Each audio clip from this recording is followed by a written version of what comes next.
Right. Let's get started. And let's start with Nathan and go up.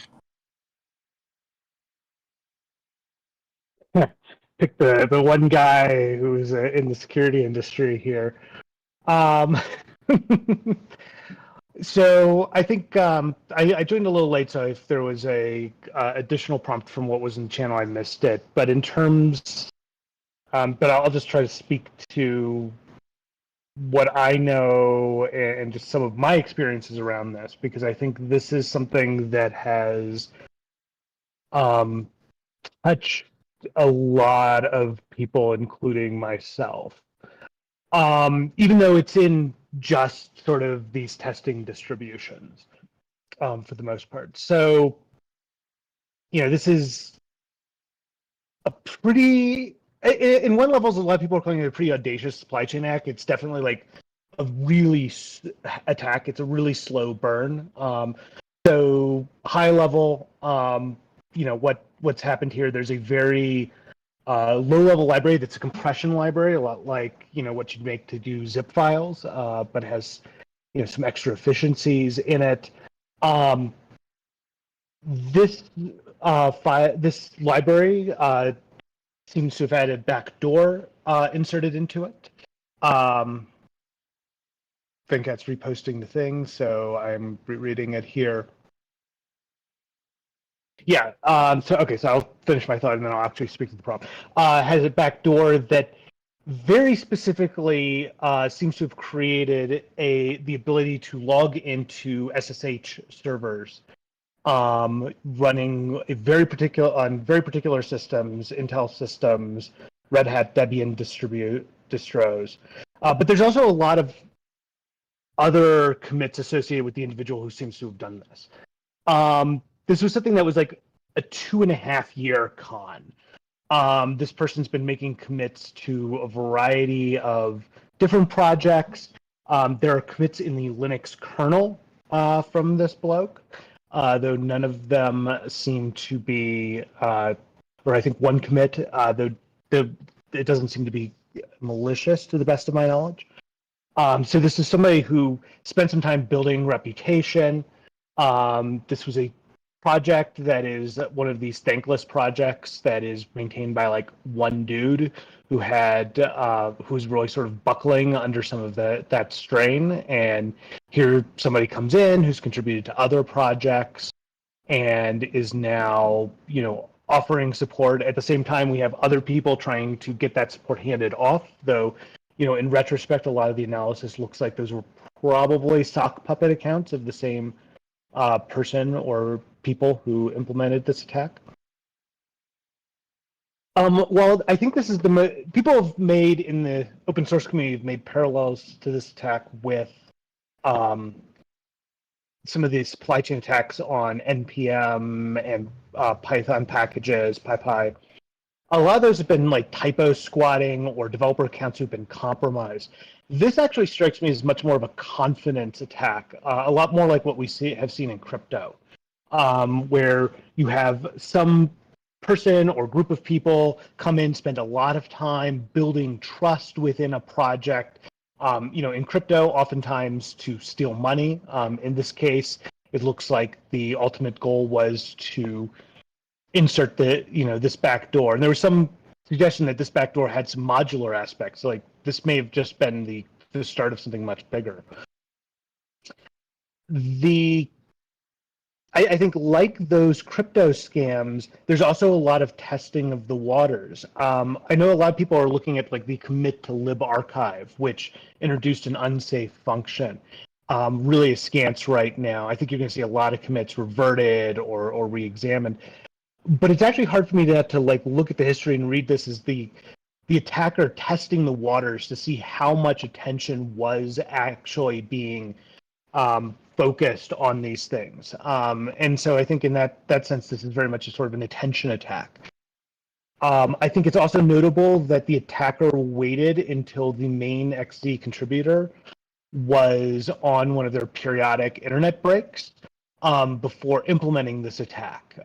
Both it kind of gave them some time and it left them as the point of contact and it reduced response time. So I think there's a lot of things, and this is much more. It's much more of a social engineering story than a technical story. The obfuscation and whatnot is very, and the modular nature of the attack is very interesting. But the it is very, very. I think it's a kind of a very sad story. I suspect that it is, again. I think a story has better parallels in crypto, in the blockchain world, than has been in open source up until now. And I think it's very much like it is attacking people without a lot of support. Now, there's been some suggestion that adding more support would help guard against some of this. I think to a certain extent that's true, but I think there's probably a real limit to that. These low-level libraries, they don't change very much. They are kind of boring, and people just don't want to really maintain them that much. Like it is a thankless job that people just yell at you because when things are broken, but nobody really cares when it works. Um, and I don't know how you really address that. Maybe you move more of the work of maintaining these low-level stuff into foundations. Maybe you think of more a holistic operating system model, more like the BSDs as opposed to Linux. I think it's notable that System D plays a role in this. Yes, I am a System D hater. But it is, I think, notable that one reason this works is because people patched SSH to be more integrated with this Octopus LaunchD like system that's been implemented in most Linuxes up to this point now.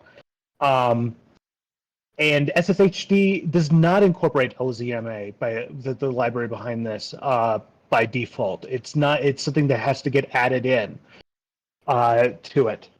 And I think there is a lesson here also about sort of the Unix philosophy about small pieces loosely joined and how coupling things together creates geometrically expands your attack surface in ways that I think the people coupling them don't really think of.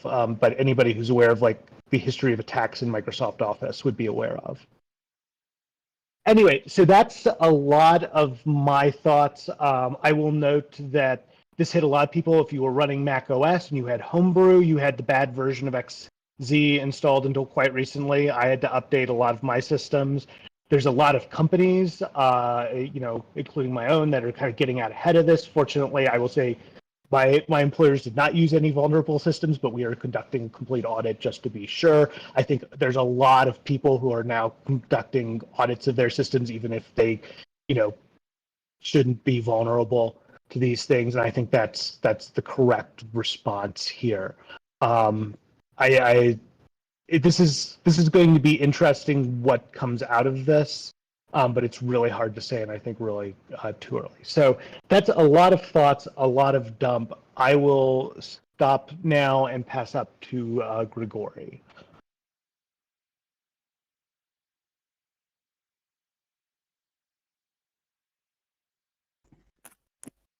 I'm not really a technical guy, so I don't understand it properly on a technical level. What I can see is that there appears to be an incentive misalignment. Like maintainers don't have any real incentives to keep maintaining it. And potential criminals have all the incentives in the world to find vulnerability and to attack. So, in my view, something has to be done to make this more like equal match, not a mismatch. Because if you have just one guy who was doing it for the last, I don't know how many years, and he is apparently tired and jaded, he is vulnerable, especially against some serious force, some serious criminals who want to break into a system.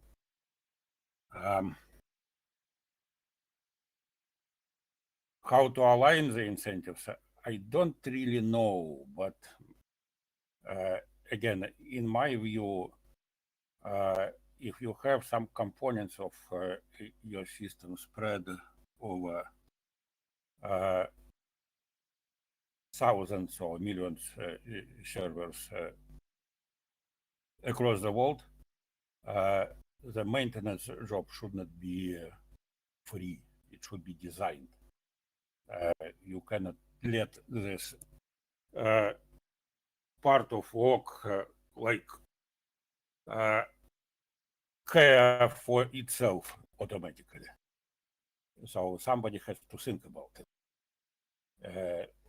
Again, in terms of vulnerability, including human vulnerability. And it seems that there is no such entity who designs those maintenance jobs. It's like somebody selected, self-selected to care for some piece of software. But it's unlikely that this person self-selected himself to fight against a serious threat or a serious attack.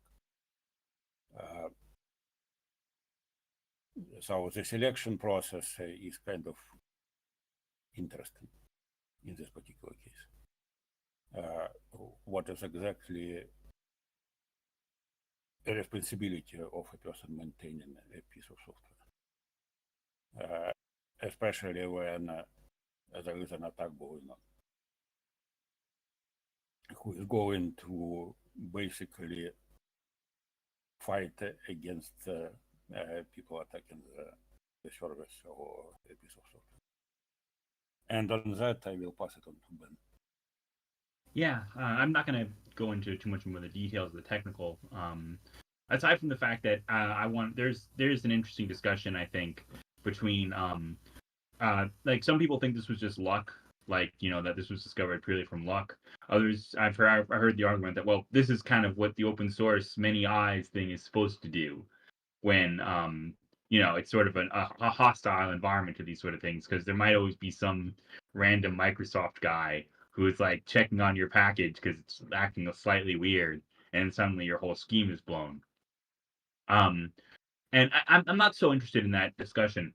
I think I'm more interested in how, like, there's a lot of discussion on how do we stop this sort of thing? Is there some way to do that? Because I just want to go through, because I think solution is too hard of a word. I think I have the right idea for how to approach these things, and I'll get to that. But I don't think it's a commercial thing. I don't think in so much as that, like, I don't think there's any profit to be made by maintaining these systems. And I think over the last 30 years, trying to do like critical infrastructure like this as proprietary software doesn't work. And I'm not going to go into that because I think that's well known. I don't think an academic could do this. I don't think it's the right incentive alignment for academia. I don't think there's nothing impressive about it. There's no way to get ego or to show off to your friends, like, hey, look, I'm a great package maintainer. No one cares. And it's the kind of thing that there's no upside. So I don't think this could be academic. I don't think it could be government, or at least the way government programs are currently held, because there's no constituency who would fight for this program. So if you tried to fund developers like this through some kind of government program, who's going to yell at them when someone gets elected and comes in to cut funding? No one. But you also sort of can't do what we do now, which is just sort of let randoms do it, because although the amount you can gain from these programs, like individually as a sort of good maintainer, is negligible, and the amount of skill it takes is high, the amount of damage that can be done if one of these is corrupted is very, very large. So you have a very lopsided reward here, where if everything goes right, nothing happens, and if something goes wrong, it's critically bad. Anyway. To not keep everyone waiting, I believe the actual correct sort of social structure for this sort of thing is a monastic religious order, where you have people who are inducted into it. So it's like either a lifetime thing or maybe like a club, like anyway. But it's the kind of thing that's very hard to get into, and you have to be real into if you're friends with it. So it's not something that randoms can join. And it's sort of like, a religious order where like sort of, I know not now, this is where I don't have the greatest religion, but it's that sort of mindset. I think it can't be really academic, and it can't be really business, and it can't be really government. I actually believe this is a sort of lost religious functionality where you have this thing that's very obviously important if you know how it works. But there's sort of no reward except, the goodness of your soul for actually maintaining it. So you have a monastic religious order, and you give all these sort of critical packages to these orders and divvy them up, and you could join as a monk. Oh, cool! I've never read that. I love it when I rediscover stuff like this, because it means that definitely my ideas are good if other people have thought of them. And this is sort of almost an April Fool's joke, but I actually think that that's the right sort of vibe this sort of thing gives me of, there really is a religious or monastic sort of vibe around these sort of packages where if you're the person who's maintaining it, it's thankless, but you're doing good because you see the world relies on it. So even though you can't ever be like rewarded socially or monetarily, or you can be rewarded consciously through your conscience that yes, this is the right thing to do. Yes, because it's sort of obvious. It's obvious that you don't want these, packages to fall to some barbarian who's going to try to hack everyone in the whole world's computer. So that I do think there is a social structure that is possible for this. And we can now discuss on whether my sort of crazy idea that I'm assuming has been come up with before is actually, is there actually some realistic way to get to that? I don't know. How would the monastic order be funded? What would the religious part actually be, other than just, we like we're the open source religion of, we must maintain the packages for the good of humanity. Is there some way we could actually get to there? I have no idea. This is April Fool's, so have fun. I can pass up to Anant, I guess. Thank you. Yeah, I'm not too familiar with all the technical details, although I do have used various Linux distributions and set up different dev environments to sort of play with different frameworks and work on different packages and stuff, and often install packages without even thinking about them if those are the dependencies listed for a particular project. So it's sort of spooky in a way, the sort of fragility of these packages that, like I said, I'm not too technical to know all the details, but I do install them, and I know there's many such frameworks that people continue to install. So it's kind of scary to see the kind of sophistication of this failure mode in open source package development and maintenance, and sort of protocols are on top of my mind. And like a solution like this, a problem like this, it makes me wonder if there are any sort of protocolization of open source maintenance and like continuous improvements can be done in.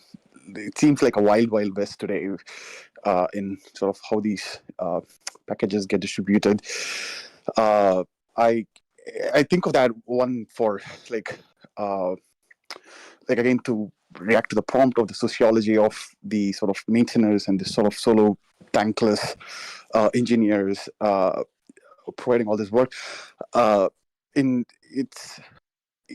this case of like sophisticated attack like this, there's like a huge social component to the attack. It makes it hard to sort of maintain plausible deniability for a solo maintainer, and I can see how that can affect their mental well-being and so on and so forth. So I wonder if there is like protocolization in terms of bringing some bureaucracy in how things like this get modified or distributed could help in that the sort of, in case of failure modes such as this, the sort of onus is not just on one individual maintainer as opposed to just a protocol on how things are done. And yeah, I don't know where the specifics of how that can work, like technically. I mean, I do wonder if there is some sort of Git integration with some sort of like a multi-sig or some sort of like a public key cryptography enabled system where every update is sort of community audited and added and verified and so on and so forth, instead of again like one individual doing it. And it's also, it reminded me of, like, I was recently trying to install like the Ethereum node and sort of trying to go through all the different steps, and which involves a lot of packages and it involves a lot of different components to install. And one of the things I noticed was this sort of PTP protocol, like a libPTP protocol that apparently Ethereum had to rebuild because for various reasons. And I wonder, like, if there are such backdoors lurking in the wild in such low-level systems, if many of these systems need to be rebuilt, that's like another, I guess, like a vector that makes it even more complicated in my head. But yeah, I'll stop there. I mean, the other thing about the protocols, again, it's sort of stuck on top of my mind, is the sort of it seems that the protocols tend to emerge in terms of like an actively adversarial situation that needs to be managed, and this seems to be like one. So I'm just trying to think about like technological solutions to social problems, I guess. But I don't know where I can go with this, but I'll stop there. I'll pass it to Venkat.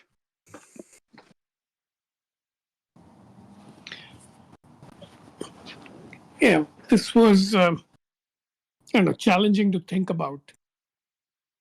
It's not clear what the appropriate mental models are. So I think there's three basic approaches to this kind of situation. One is try and come up with technical solutions, which I think basically won't work for reasons I'll get to. The second is social/cultural solutions, which basically do things like, do early detection of people under a lot of stress and find and add support to those people. And the third is an economic approach. And I think I'm most optimistic about economic approaches. But yeah, so first of all, why won't the technical solutions work?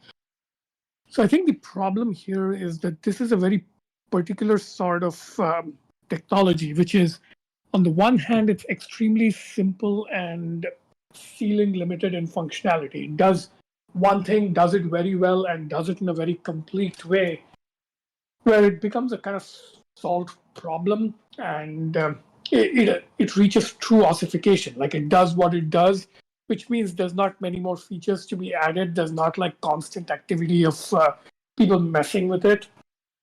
And it's also on the whole super reliable. So on that front, it's extremely simple. But in another way, it's extremely complex because it's such an important part of so many stacks of like things. Like, compression is used in just about everything. That I don't know how to put it. Like, the dependencies keep sort of growing, even if the feature and core functionality of the technology does not change. Now, this creates a particular kind of fragility. I don't know if you guys have ever seen a bathtub curve. It's the curve that tracks the typical error and failure rate of any technology over its life cycle. So it's called a bathtub curve because most technologies have a lifespan, and the error rate is very high in the early childhood phases and in the late sort of old age phases.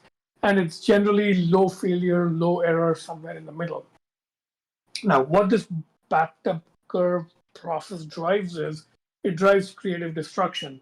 So the way normal technologies work is, you invent it, and then for a childhood period, it's like constantly buggy. So a lot of people are paying attention, trying to fix the basically early childhood bugs and deficiencies of the system. Then it stabilizes, it's producing more value than it takes as input, and therefore very few people can continue to maintain it.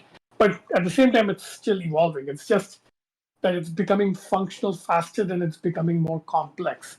But as it gets towards old age, as you try to add more features, it's now at the limit of complexity, so it starts breaking again. That plus, if you're talking about physical systems, there's also aging, entropy, rust, built-up stresses and stuff, which I think versions of that also apply to software, but not as strongly.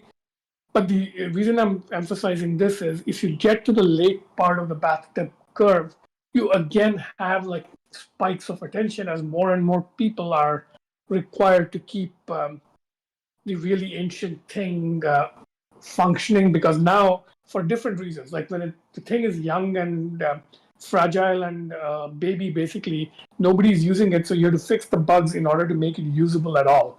So there's there you're trying to defend a lot of like net present value of future value, right? So you think it's a baby that can grow up to do great things, so you're trying to protect the future value, therefore you give it attention.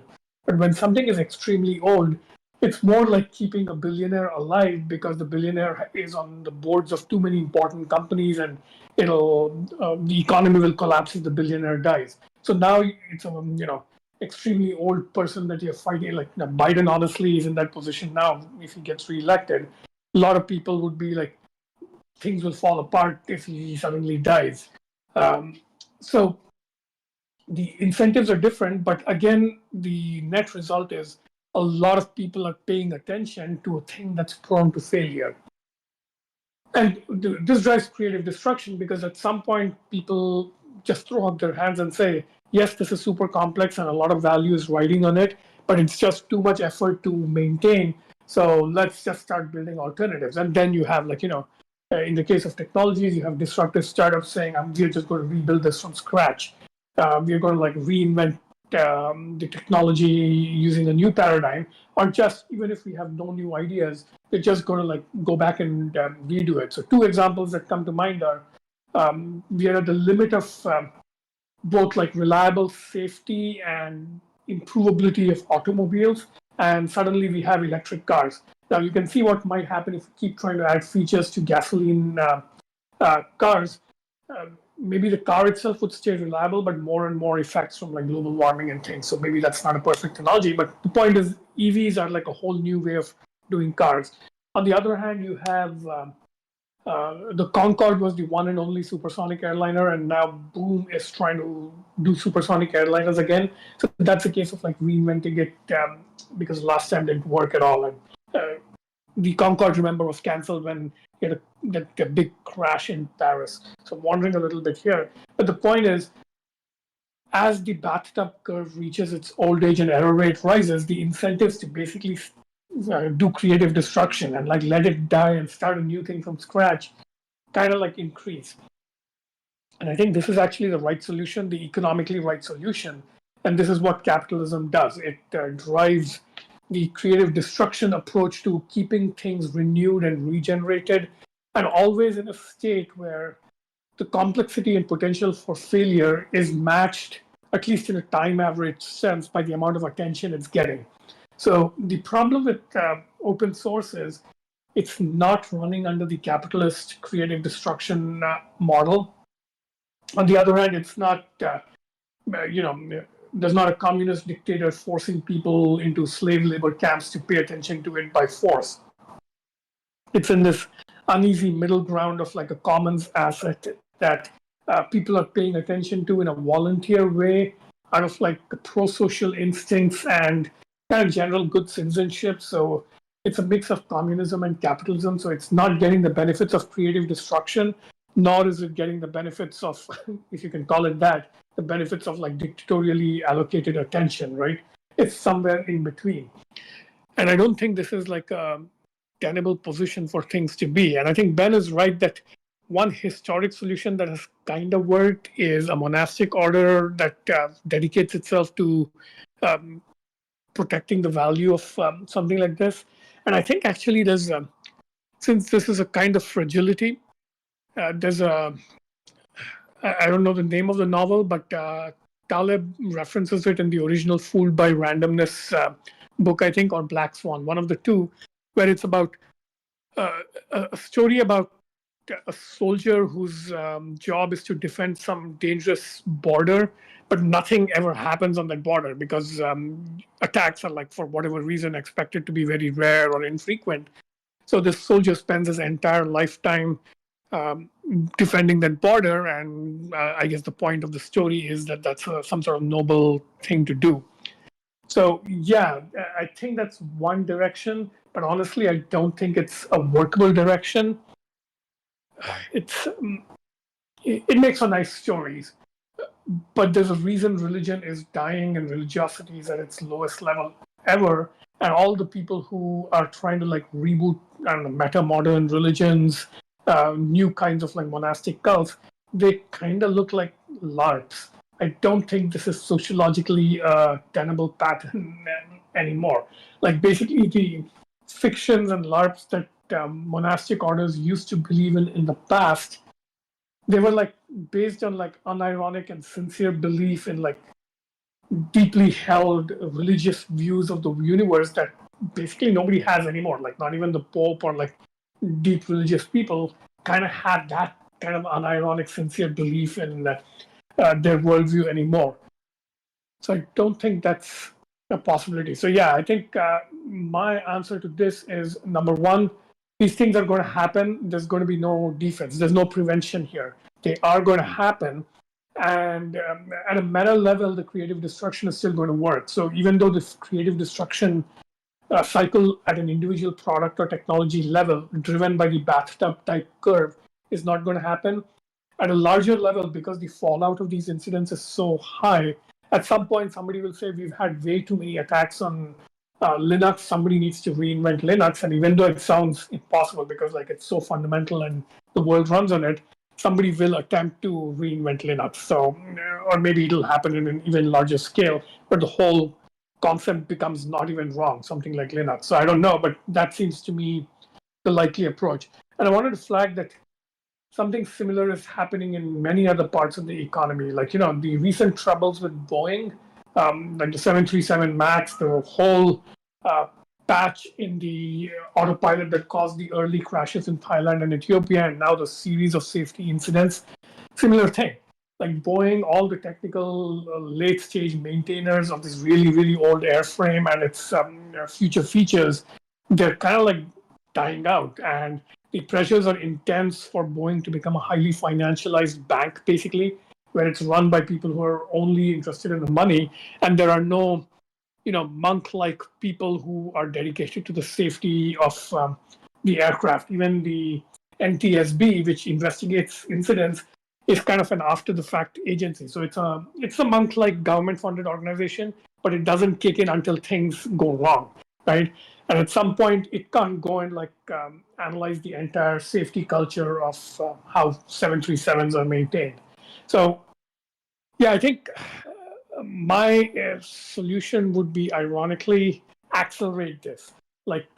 Let more failures happen, let things fall apart earlier and faster and in higher incidents. So somebody said this about airlines too. Like, airliners are almost too safe, and you actually want more accidents and more safety incidents to actually create the meta level higher safety culture. So similar to the anti-fragility argument of hormesis, except this is hormesis at the end of life. So create systems that fail more easily, more often towards end of life. So the incentives for creative destruction at some level are higher, and it starts compensating. But okay, let's stop wandering and meandering now. So 7 minutes left. Any of the muted people, Anuraj or Jenna, you want to speak, or floor is open as well?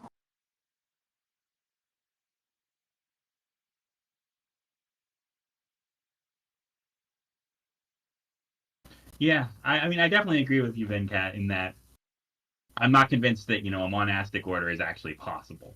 I see that as I think that's at the shape of this problem, but you're right in that there aren't those kind of actual energies that are sort of flowing around anymore. At least not in the sort of way that they could actually be captured and create a working system. And I guess, yeah, you're right. At the end of the day, things will evolve. That's a constant. So if these things keep happening and the costs increase, there'll be evolution pressure to find some kind of solution or way out. Though, I mean, depending, I think someone linked about how, securities and cyber. Well, maybe that was a different link I found. I remember reading somewhere in the beginning of this, someone saying something like cybersecurity is overrated, and that seems like ridiculous given how much bad happens from it. But at the end of the day, can we just pay those costs? Are the costs low enough that we can just take them on the chin and keep going?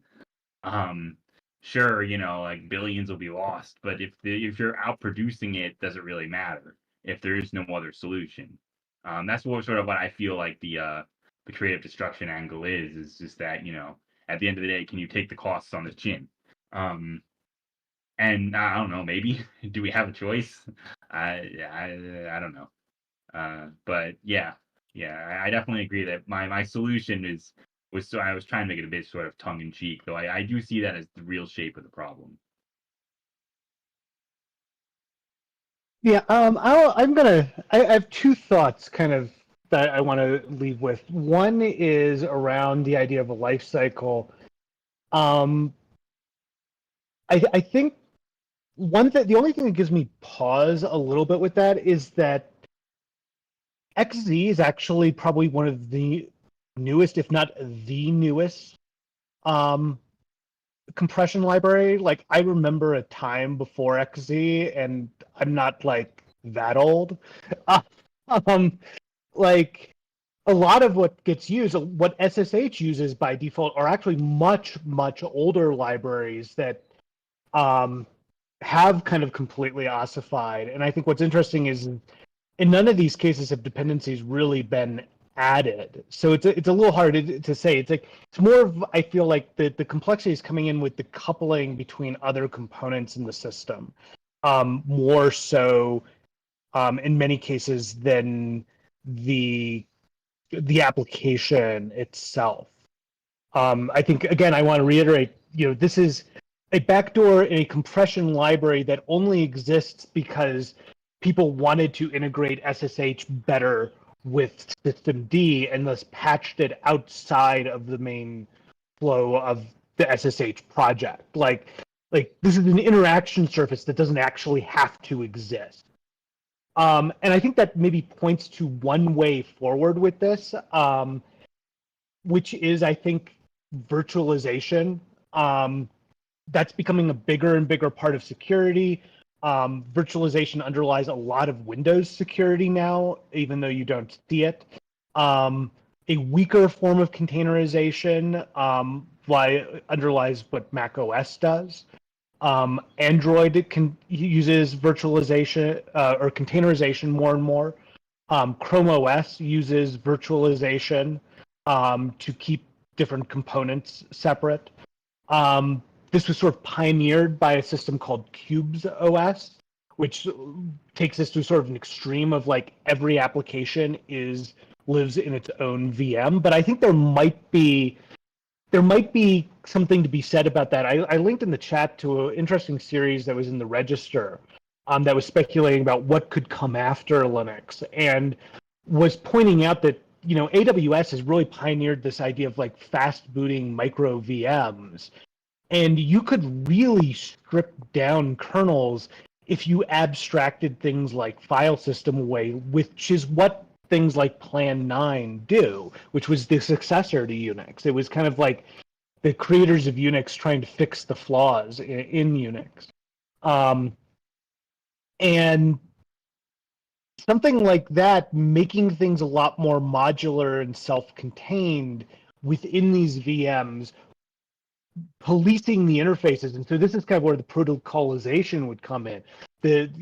Really actually being much firmer about the protocols between these interfaces and being much more strict about what things can flow can make systems a lot more potentially modular, and could really reduce the attack surface without significantly increasing things. Yeah, as Honoris points out, yes, micro kernels have their own problems. I think that the idea behind some of this was actually using file system as the abstraction level for everything, which gets really weird if you think about it. But I don't know. I have a soft spot for Plan 9. But anyway, I think there might be something to be said for locked down hosts with everything kind of run through a virtualization interface and having just very, very simple protocols for interaction, but then allowing that system to grow up. And then if you do have something like this, you're talking about just slotting in something. So Docker also, the idea behind containerized Docker applications, kind of the same thing. You know, I just have this application, I kind of don't care about what's in there. If there is this backdoor, I just slot out for a new thing. So I think that may be a potential path forward, is kind of building up these internal barriers. Dark forest modularity, I like that. So that's my last thought.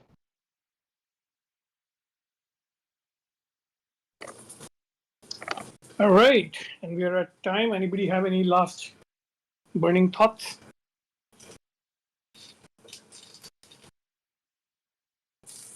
All right, so we'll be back again next week, and I think Anant is due to pick next week's reading. So see you next week.